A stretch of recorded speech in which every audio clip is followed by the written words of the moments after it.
mu nzego zose za Israeli bagize gute? Uvuge ngo baratsinzwe. Kugera ku rwego no mu rukiko rw'ikirenga rwa Mose bagira gute?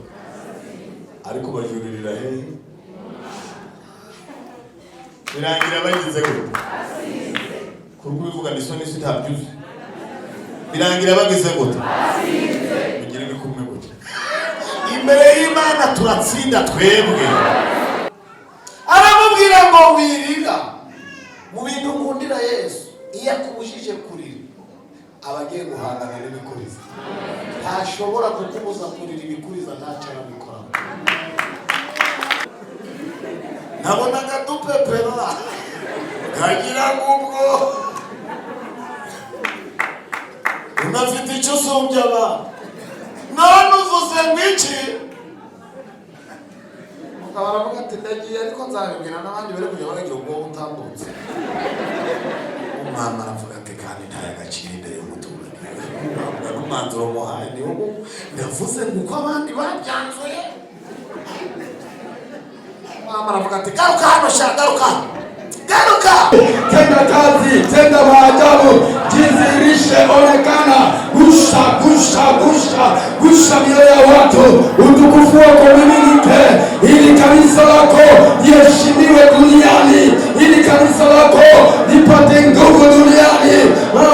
Yesu, onekana Kristo, onekana mtukufu, onekana kwa kabisa, maana tumekuhitaji ili juma lote tuko mbele yako mwamba. Umetuambia, umetuzungumza, tumeona uwezo wako, tumeona mkono wako. Kwa hivyo Kristo, njoo, miminika, karibu, nguvu zako zionekane. Barindizamu kandi bakataka bakagira gute? Ubu rero niho kwisaha intsinzi. Haleluya. Turi kwigwanira. Murambure Bibiliya dusoma ijambo ry'Imana igihe kiba kigenda kandi turashaka kugikora neza. Mu gitabo cya Samweli igice cya 14 ku murongo wa 8. Mbagaza ndashaka gusoma imirongo itarenze 30 cyangwa 4 ku murongo wa 8. 14 ku murongo wa 8. Nimuhagera ndasoma nje nahageze. Dusome mu izina rya Yesu Kristo. Dusome mu izina rya Yesu Kristo. Haranditswe ngo umwami abwira uwo mugore ati, hoshi subiri wawe ndibutegeke ibyawe. Tuvuge ngo amen. Ndibutegeke ibyawe. Twongere dusome kandi muri Luka, ubutumwa bwiza bwa Yesu Kristo uko bwanditswe na Luka igice cya 7 ku murongo wa 13. Luka 7:13. Nimutinda ndasoma muransange imbere. Luka 7:13. Ubutumwa bwiza bwa Yesu Kristo uko bwanditswe na Luka igice cya 7 ku murongo wa 13. Haranditswe ngo umwami Yesu amubonye amugirira imbabazi, aramubwira ati wirira. Yegera ikiriba agikoraho, abacikoreye barahagarara. Ati, mwe muvuze ngo amen. Twese tuvuge ngo ati. Muhungu ndagutegetse byuka. Ndagutegetse girute? Ndagutegetse girute? 15. Uwarupfuye arabaduka atangira kuvuga. Yesu agira gute? Amusubiza nyina. Tuvuge ngo amen. Tuvuge ngo amen. Sigaje umurongo umwe ngiye gusoma Matayo, ubutumwa bwiza bwa Yesu Kristo uko bwanditswe na Matayo igice cya 8 turasoma umurongo wa 7. Matayo igice cya 8 ku murongo wa 7. Nahageze reka nsome ubutumwa bwiza bwa Yesu Kristo uko bwanditswe na Matayo igice cya 8 ku murongo wa 7. Haranditswe ngo aramubwira ati, ndaza mukize. Umutware w'abasirikare aramusubiza ati, mwami, ntibikwiriye yuko winjira mu nzu yanjye, ahubwo muvuga uko handitse, ahubwo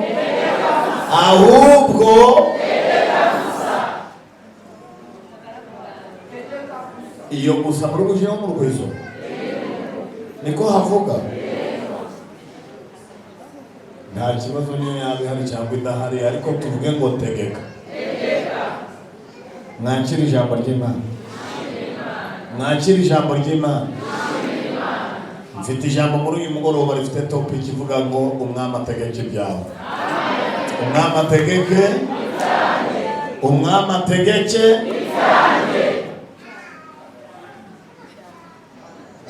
Hallelujah. Amen. Kubashitsi amazina nitwa Nshizirungu Emmanuel. Ndubatse mfite umudamu n'abana, ndumubwiriza ubutumwa bwiza bwa Yesu Kristo w'umuhamagaro. Nishimiye kuba muri aya masengesho hano Kabeza, hamaze kuba mu rugo rwose uretse kwibwira abashitsi namenye ko ari abasangwa gusa sinakwirirwa ndivuga n'abana ba hano bamaze kumenya. Yesu aduhana umugisha. Nanezerewe, ndashimira Imana se umwana wacu Yesu Kristo niyo yampamagaye. Ndashimira kandi umushumba n'abo bafatanyije kuyobora itorero. Ndashimira kandi komite cyangwa se itsinda riyobora amasengesho hano Kabeza, natwe badushize ku rutonde rw'abagabura b'ijambo ry'Imana. Mugire ibiganza guca mu basabira umugisha. Icya gatatu, ndashimira mwebwe muri hano, namwe mudahari ntacyo twakora. Iyo muhari umurimo w'Imana uhari, uvuge ngo nitwe umurimo w'Imana. Murakoze cyane, Imana ibahe umugisha. Ubu hari abantu bari kuvuga bati tuvuge iminota tusigaye ibi byose abisomeye. Nta kibazo, ariko turabisoma niyo twabirezima, ariko ukamenya aho byanditse. Kandi iyo tuvuze teme tuba tuvuze ngo byose teme ni nk'amvirope urapfunyika mu byo turavuga byose. Bakubaza ngo muratashe uti turasoje, mutahanye iki n'ibindi bakubwiye ubizigama, ariko uvuga uti dusoreje ku ijambo rivuga ngo umwami ategetse ibyacu. Umwami ategetse. Umwami ategetse.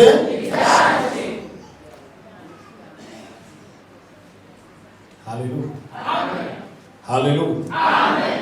Nkamenya yuko ibyanjye byose abitegekesha ubwaneza ubwenge buruta. Nkamenya yuko ibyanjye byose ugize amahinduka abitegekesha ubwaneza ubwenge buruta. Nkamenya yuko ibyanjye byose abitegekesha ubwaneza ubwenge buruta. Hallelujah. Amen. Byose birashoboka. Byose birashoboka. Iyo Yesu ategetse byose birashoboka. Byose birashoboka. Byose birashoboka. Byose byose byose birashoboka. Byose byose birashoboka. Iyo Yesu ategetse byose birashoboka. Byose birashoboka. Byose birashoboka. Hari ababyemeye ngo bikirize ngo amen. Amen. Byose bigira gute? Birashoboka. Mambo sawa. Byose birashoboka. Iyo Yesu ategetse byose birashoboka. Umwami ategeke ibyawe. Umwami ategeke ibyawe. Umwami ategeke ibyawe.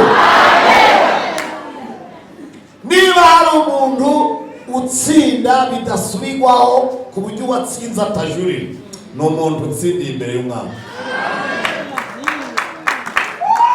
Gutsinda bidasubirwaho, gutsinda ubutsinze ntajurira, niyo umwami ategetse ibyawe. Hallelujah. Amen. Muraza kwihangana twebwe tuvuga ubutumwa kugira ngo ijambo ry'Imana ryumvikane, urihuza n'ibiriho kugira ngo kandi abantu babyumve. Hallelujah. Twebwe turivuga tuba dufite amakuru ariko meza afitanye isano afitiye abantu akamaro, umuntu yakwifashisha akumva ijambo ry'Imana. Umwami yaje rero aravuga ati sindatantumvisha ibibazo by'abaturage. Umukecuru ajya ku murongo batamuzi, bagira ngo ngo n'umuntu wifitiye ibyaravuga. Ageze kuri mikoro nyakubahwa ati karibu umukecuru. Umukecuru ati nyakubahwa, ubu ubona nagize ikibazo kinkomereye kandi mburi aho mbega. Ati vuga rero ndahari. Atabajura baranyibye banyiba miliyoni 5 bazijanye, ndatabaza barabafata, polisi bafashe barabasaka basangamo 150. Ngira polisi ndi muyamba irambira ngo turayakubiki, barabafura. Subiyeyo ndi none babajura ko batayambaye, bati barabarekuye. Ndi mu mbega y'itanu, ati naryo ntayo. Nyakubahwa urumva ibyo bintu? Nyakubahwa ati zubira mu kibazo cy'ubu abantu barakwibye yego miliyoni 6 babasatse basangamo 5. Ubwira polisi ngo yaguhiranga. Umukecuru ati ubugozi byageze nimugoroba, ubugozi byageze nimugoroba. Aravuga ngo nasubiye kwicara. Bayagize gute? Umwami ategetse ibyawe, ubwiza umugisha umwami agategeka ibyawe. Ndatangariza umuntu wese ugize umugisha y'amasengesho agasoza akiri hano, ntabwo kiburanye ibyabo ahubwo ategetse ibyawe. Hano ntibaburana imbere y'Imana, nta rubanza ruba rugihari. Tuba twaje gufata imyanzuro gusa. Abasabye gusenga bazabura, ariko abasenze twe ntitubura. Iyo wasenze ntubura n'ibyawe, babaho bayakuye. Uzi ibiro byose umukecuru yari gukomangaho, uzi ubiki, ariko yagiye aho umwami ari. Ariko ntimugasiba ahantu wari umwami mwuka byari. Umwami ari haba imyanzuro ntihaba imanza.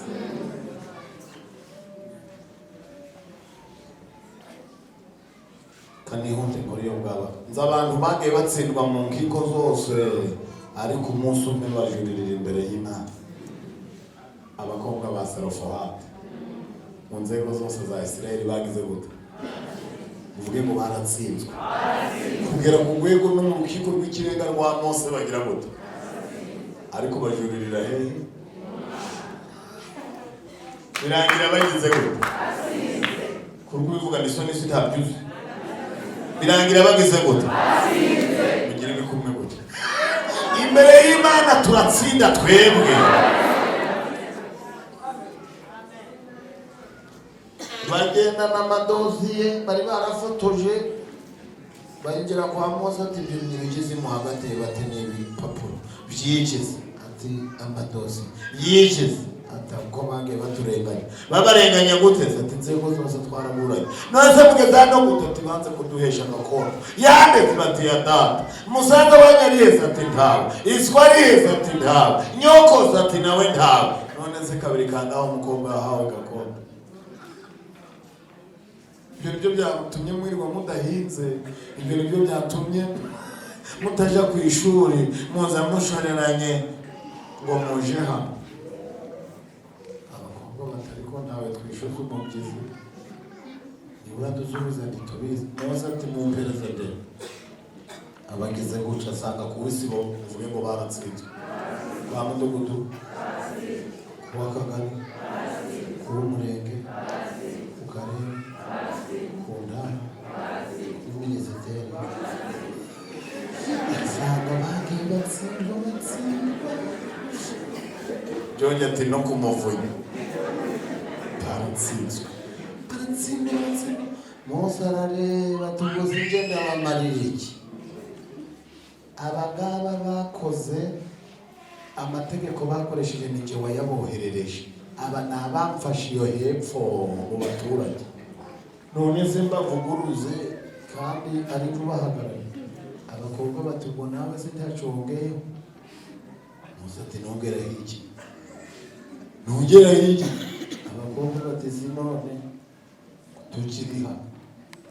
We uri hano hera ariko harahigeze. Bati haranahera cyane. amazekiza ati bavuganira n'Imana ati watujyanira aya madosi yageze hariya yageze. Ibintu bavuze nta wundi wari warabihishuriwe ko hariya naho habaho. Reka mbabwire hano habaho. Ubu hari abantu birirwa batsindirwa iyo ntibagere hano, ariko turashimira Imana ko hano harahari. Mujye mubwira abantu uti mwiborere iyo hepfo mu kabari mwitsindirwa iyo muze naho.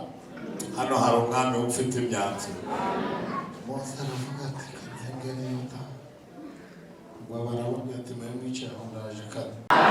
haleluya. Nzi n'undi mugabo wagiye gutembera upagasa avuye iwabo nta butaka nta gakondo agira, ageze ahantu hari abantu bagira ubutaka cyane. Umugabo aramwitegereza muri ibyo kunda Kenya ati iriya sambu yanjye ati mpingira hariya nawe wubake hariya. Amuha ahantu hato ngo yubake, arahubaka agira umugore n'abana. Wa wundi wamuhaye arapfa, apfuye abana be babwira wa mugabo ngo uva mu butaka bwacu. Umugabo ati kandi iswari wampaye batizana aho waguze, niba waraguze ati nta naguze yarampaye ati yaguhaye tudahari genda. Baramurega mu nkiko bati natuvire muri gakondo, nitwe bakonde uyu we ntituzi yavuye. Yamurana ati ise yarampaye ati twereka aho yabyanditse, agasanga ntahari ati va mu butaka bw'abandi. Araburana ahantu hose aratsindwa asigaza ahantu hamwe ibwami gusa.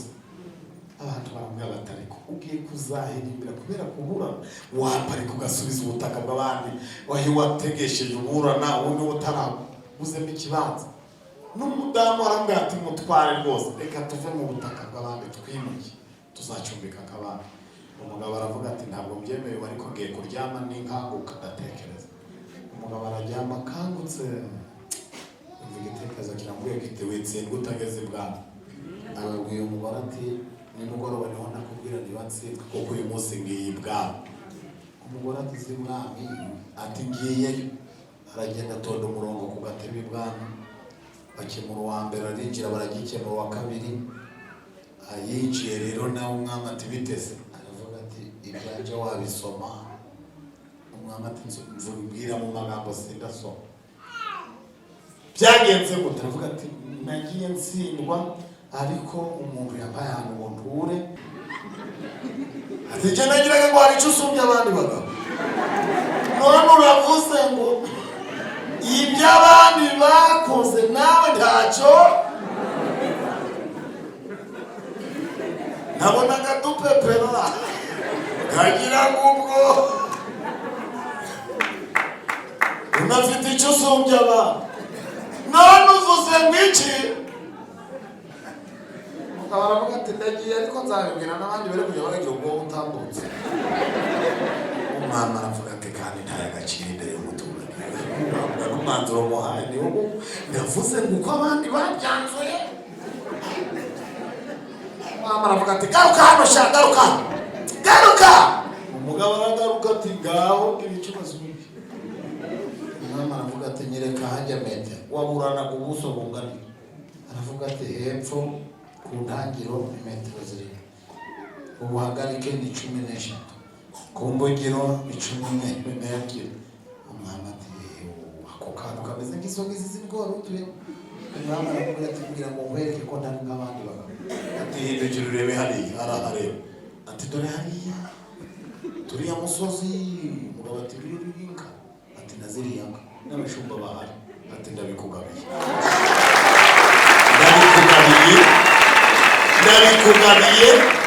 uriya musozi ndawuguhaye, n'inka zihari ndaziguhaye, n'abashumba ndabaguhaye. Genda tubabwira ko wagabiwe n'umwami.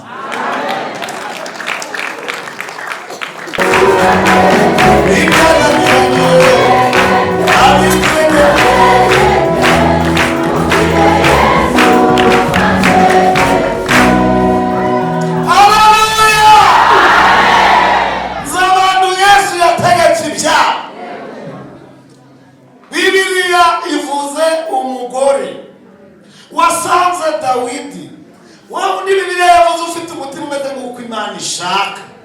Dawidi yari ibintu yari afite imiterere ibereye Imana, yangaga ko hari umuntu urengana. Icya kabiri, iyo umukire n'umukene babaga bahanganye, Dawidi yajaga mu ruhande rw'uciye bugufi utishoboye, niwe yajaga muri urwo ruhande. Kandi ni kamere y'Imana, kamere y'Imana. Iyo umunyembaraga ahanganye n'umunyantege, Imana ihagarara uruhande rw'umunyantege. Haleluya. Bibiliya iravuga ngo nuko uwo mugore ngo yari afite abana babiri baje gukinira mu gasozi, ngo bari gukina baragwana imikino y'abana, ariko ngumwe ngo akubita undi ikintu mu mutwe arapfa. Umwana baramushingura, bamaze kumushingura bahita basoma amategeko ya Mose. Baravuga ngo itegeko rya Mose riravuga ngo umuntu wishe undi ku bushake nawe agomba guhita apfa. Bahita babwira wa mugore bati zana wa wundi wasigaye nawe tugire gute tumwice. Umugore aravuga ati ariko iyo mwanzura mujye mwanzura namwe ibintu muri kubona mwakwihangana. Ngira amazerikeye abiri, ngira ibyobo bibiri, imva ebyiri, nguri rundi rurabo. Ejo mwongera mugaruka gushingura, mushira serekeye ebyiri mu cyobo kimwe, sigara n'iki? Baravuga bati niko amategeko avuga, niko amategeko avuga, kandi turakurikiza amategeko. Umugore ati none koko bati ntacyo wabikoraho, ntacyo wabikoraho, niko amategeko ya Mose avuga, turakurikiza amategeko. Umudamu atuko sigara n'iki? Baravuga bati kandi ubu turananiwe, turataje kuko twashinguye umunsi, turabyukiza mu gitondo, turamwica mu gitondo, nitumara kumwica bahita tumushingura. Umudamu atuko bazampamagika ubu koko nsigare ndi gatozi wanje wamwica. Umudamu aravuga ati nubwo muzamwiceje ariko njyewe uyu mugoroba ngiye kujya ku mwami. Umudamu asanga Dawidi mu nimugoroba, bageze ibwami yikubita hasi. Umwami aramubaza ngo bayute, umudamu amusobanurira uko bimeze. Aravuga ngo bana banje bagiye gukinira mu gasozi, ngo barakina ngo barwane, ngo ari kumwe akubita undi aramwica, baramushingura. None rubanda abo duturanye bari kunsaba gatozi wanje ngo nawe mubahe bamwica. Nyakubahwa ibyo bintu urabishigikiye? Umwami ati dusobanura neza, uwapfuye ni uwawe? Ati uwamwishe nawe ni uwanje. None rubanda bari kugira uteka uhobya byimenyera,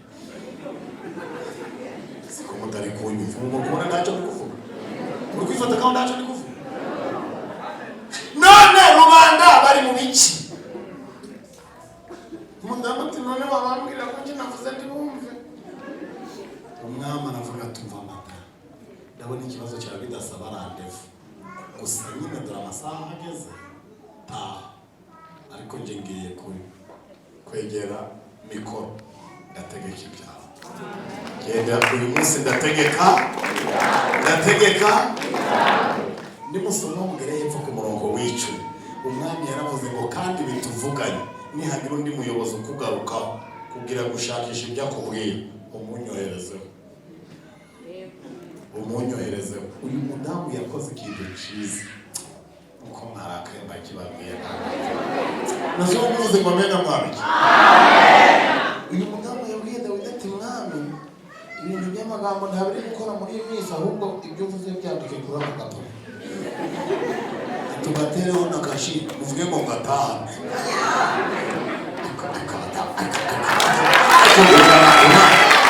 Yaravuze ngo ibi ngibi uvuze byandika akankagerane mu kagari, niyagira umudaso ugaruka ndakamwereka.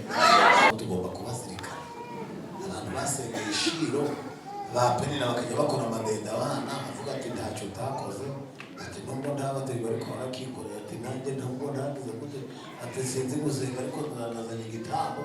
Hana nawe rwari hari mu nguni hariya wayanyiganyiza ibintu bati dore umusenze hariya, ariko Hana nawe yasabaga igitangaza, avuga ati nanjye kindi kigihe undi mwaka uzamfasha Imana nkorera igitangaza, tegeka ibyaje.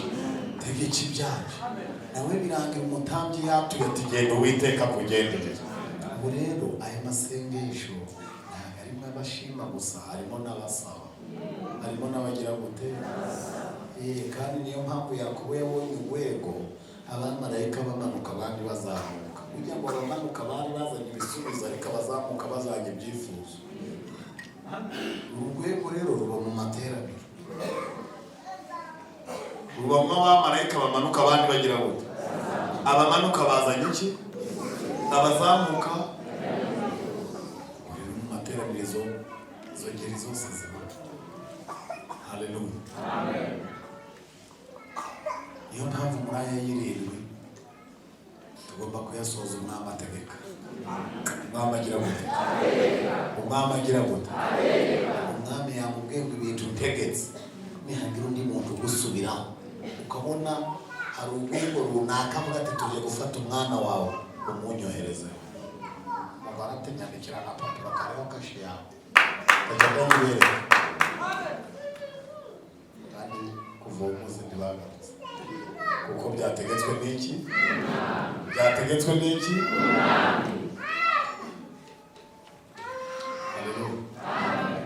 Bibiliya yavuze ku mugore wari umupfakazi. Uwo mugore bamutegereza amezi 9 barebe ko nyakwigendera apfuye amuteye inda, kandi muri iyo nda nabwo nabyara umwana w'umukobwa azaja muri materinete akomereza kwiwabo, nabyara umwana w'umuhungu ubwo azaba abonye tere nyiribintu azaba abonetse. Uyu mugore rero ngo ashatse ngo apfushe umugabo akiri mu kwabuki, abantu yashakiye mu muryango baravuga bati ibintu bisubiye ba nyirabyo. None kandi haraje wabo baravuga bati muri iri tegeko harimo ingingo ya, iyo ngingo ivuga ko aho yashakiye bagomba gutegereza amezi 9 bakareba ko nyakwigendera muteye asize amuteye. Bati none ifite akandi karongo agakatuka muri iyo nda nyakwigendera muteye amusigiye, nayibyara nk'umuhungu azaguma muri urwo rugo, nayibyara nk'umukobwa iwabo nimo bazagura ibisurubeti. Ba nyiri umuryango batameze 9 ntari menshi, inka zimye zizaba zabyaye. Amezi 9 si menshi, amasaka yabibye azaba yeze. Amezi 9 si menshi, turayategereza ngo bagiye kubona babona aratwite, bagiye kubona babona arabyaye. Mufora yabyaye iki kubera ibyo mwabura kumwifuriza birabaye, abarabyaye umuhungu. Abari bafite amatsiko bafite inyota yo kurya ibye basubiza amerwe, baravuga bati nyiribintu arabonetse. Umudamu rero nawe ngo yongera amavi, baravuga ati Mana uri Imana, Mana uri Imana. Abarongo ati sinarinzi ko sinarinzi ko ntabwo narinzi ko wagirira neza wagirira neza kwasebukwe bakavuga bati ubwo rusengero si rurihe, bati niwamukazana wanyu urugu imbaza. Bati nibyo yahisemo gushinga idini kubera abyara umuhungu. Abandi bati nawe ari wowe. Baje kwitsa ko ati biva muyo muntu ya ntambara amashuri ya ntambara ari imiryango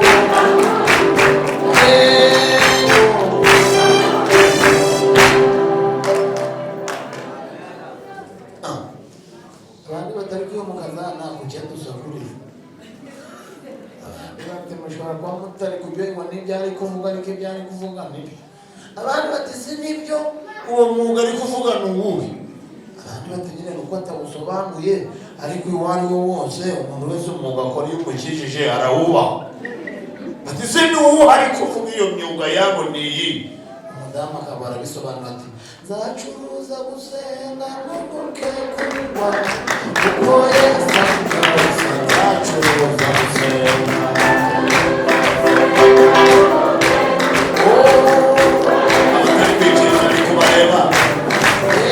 Zirahomba, zirahomba.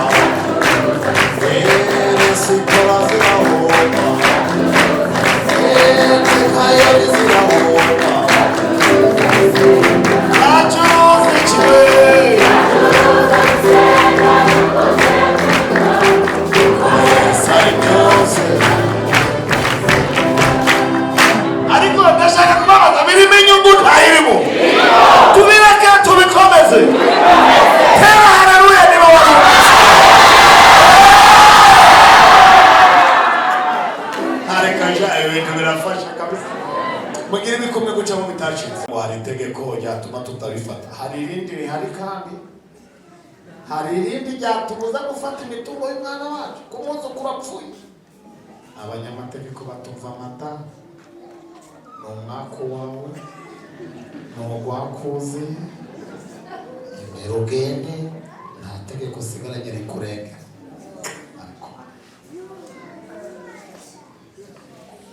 Sebo ko aramubwira ati mbi imfunguzo z'inzu.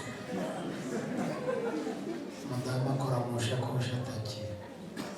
Abwira abahungu ati mutunganye uwo mwana musohora ikiriba nsige mfunze inzu.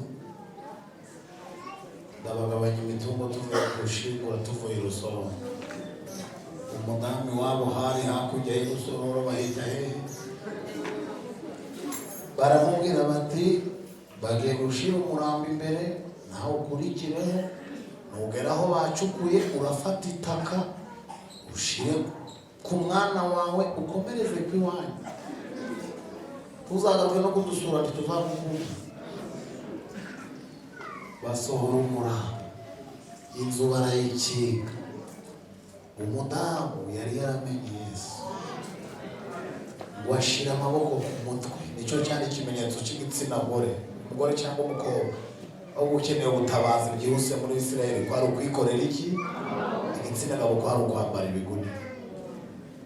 Umumama ngo ashira amaboko ku mutwe. Arataka ati Yesu! Mwami we! Niweho nagira. Naho Dawudi naho kundega. Amategeko yose. Anarimwe ryo kundegera risa. Yesu yaraherutse kuvugira ijambo iyo avuga ngo intama zanje ziranze. Iyo mvuze zero. Aravuga ngo ariko naziyo zitatse. Ndazumva we. Mugamba avuze ati Yesu. Yesu arabyumva. Abwira abigisha ati twagiye tuje mu kazi. Bati tugakorere ati duhurire na Yesu. Wagihinguka mu marembo y'Inayimu. Wabona batambutse bikoreye ikirimo. Yesu babona abantu barimo baseka, babonamo umuntu uri kurira. Hari amateraniro, ntabwo abantu bose basekera rimwe. Mujye mureka Yesu avugane n'abarira. Nta kibazo museke, ntawe ubabwira baseka kurira, ariko Yesu ntabwira urira guseka. Ngo Yesu ahita avuga ati umva madamu ati kara wirira. Reka mbabwire mu mucyo wa Kinyarwanda. Kirazira kubuza umuntu wapfushije kurira. Yesu niwe wenyine wabwiye wapfushije ngo ntagire gute.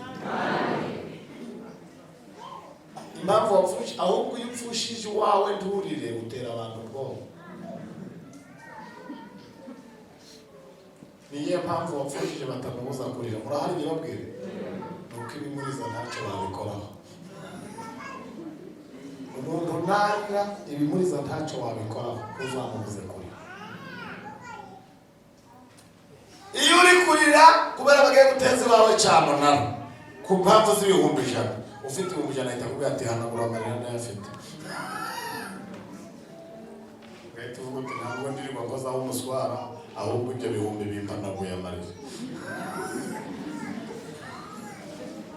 Icyo bita Yesu aduhanaguza amarira ibimenyetso n'ibitangaza. Ntabwo dukozaho ibitangaza. Aramubwira ngo wirira mu bintu nkundira Yesu.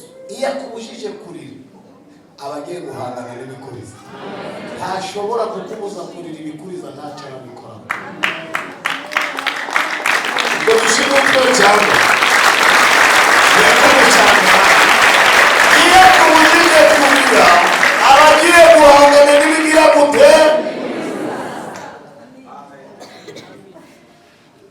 Akimubwira ngo wirira abantu baraseka batari kwiyuna bazi kuganira ati aramubwiye se ngo yirira ibimuriza hari icyo arabikora. Bibiliya iravuga ngo Yesu atera intambwe. Abandi baravuga bati mwigira ubwoba yakiza abarwayi gusa wapfuye ntacyo amukora. Nibwo bwa mbere bari bagiye kubibona. Reka mbabwire ibintu abantu batazi bazabibonera kuri twe. nibwo bwa mbere bari bagiye kubibona ko Yesu afite izindi serivisi kuri bo bazakwiyerekaniraho ibyo batazi kuri Yesu bazayibona yarikoze kuri wowe. Ayegera ikiri bagikoraho abacikoreye barahabara baravuga bati yapfuye ejo twigame dutambuke dufite n'izindi gahunda turashingura kandi tugabane.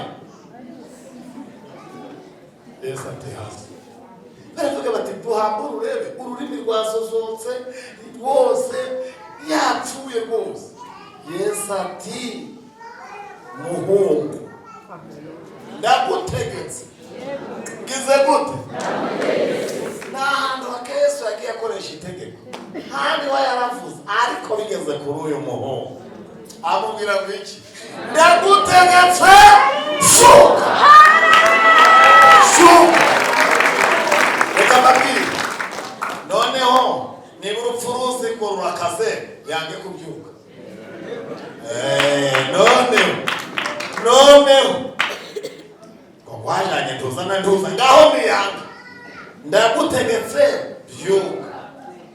Bibiliya iravuga ngo warupfuye warugize gute agira ati ariko muvuga ibyo twasoma agira gute atangira kugira gute atangira kuvuga yo ati mere yambi Yesu bamufata atamwereje sekuru amuhereza nde baba niyo ureba iyo foto yo mu mama n'umuhungu we bahagarara oya mberetse ko yakoma mtakoma nabi baba ureba iyi foto baba ureba iki giterane kigiye kumva ikiriyo kijyaye igiterane wari waba iki umumama ahagararana n'umwana Yesu aramumusomesha mu gihe umumama akiyambirana n'umwami Yesu akivuga ati kugukorera turacyabikunze wowe udukomereza iki bikorasi turayirangije. Abandi baravuga bati si ntibahura neza abandi babaza umusaza bati si turakomeza kurimbi turasubira mwezi mwe kuko kuvange gukurikira iki umusaza ati muretse kugira icyo mumbaza muri kubona ko ambihirije urukubona ibigiye gukurikira ubateze nibi umusaza ati ngo si kubona ndagiye gusubiza imfunguzo oya mwebwe ngo muri kubibona haje gukurikira iki umusaza abona umwana na nyina barahagarara ariko ndimudafashwa nde umusaza yagiye kubona abona umwana na nyina bagize gute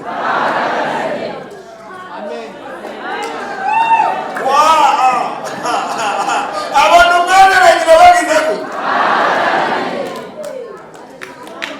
ariko ko mutari kubyumva mufite n'uko kubigisha ngiye guca turi abona umwana na nyina bagize gute abona umwana na nyina bagize gute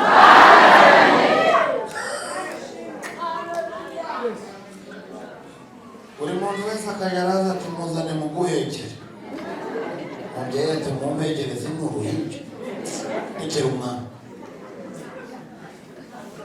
umumama arahagarara ati umwana yitegura nyina ati twitahire mere mumera telefone banze bamufunguzwa niba banze bamufunguzwa aravuga ati umuntu ufite imfunguzo ziwanje mu rugo nazibiriza abandi bati wamuha imfunguzo wagasaza uri kubika imfunguzo.